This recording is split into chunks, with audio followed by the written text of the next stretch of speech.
have with us today Attorney Sam Adams.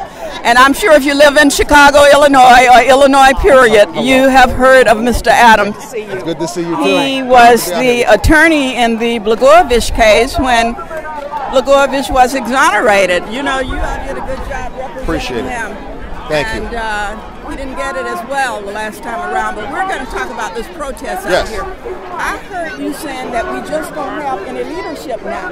Can you explain that a little bit further? Well, certainly. Look, we are in dire times right now. We have some of the highest unemployment rates in the country in the black community here in Chicago. It's at something like 17.8%. We have contracts that go out on a weekly, monthly basis, and African Americans have been cut out of that for the last 20-something years. Now, we have a problem when we have no leadership coming out here and changing those facts. How is it that the African American community doesn't have the same contracts in a city where it's approximately 50-50 black to white, barring some of the Hispanics in the community? How come we don't have the exact same contracts and people working that the white community has in the city of Chicago? We have a mayor that takes our taxes. We have a mayor that raises property taxes. We have a mayor that takes the money from us. How come the African American community doesn't have leadership to come out here and say enough is enough? It's time that African Americans are taken seriously. They want our votes. The Democrats always come out to the black community for their votes, come out to the black community when they need money, but never seem to have the jobs for the people in the community.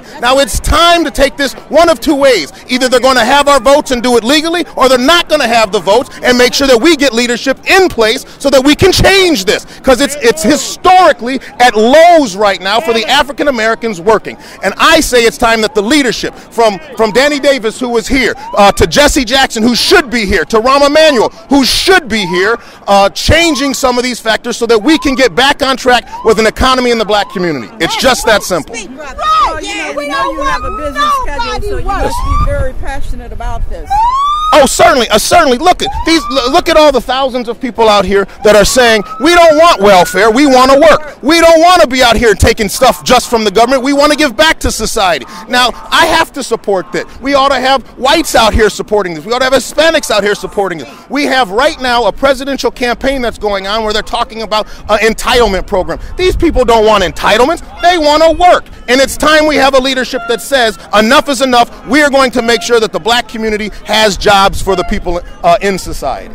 Just that simple. How did you feel when you first found out Mr. Gardner was out here? Because he just happened to be riding through and noticed that there were no blacks working on the site. I felt ashamed, and you know why I felt ashamed? Because I should have seen it myself. I should have gone my partner, Victor Henderson, and said, you know what? I drive down these streets every day, and I don't see blacks out here. I felt ashamed, and then I said to myself, well, just like Reggie Miller said, it ain't how many shots you make, it's when you make them. Well, it's not how often we get out here, it's when you do it. And it's time now that the blacks get together and get some leadership and move forward, and that's what I'm out here to support.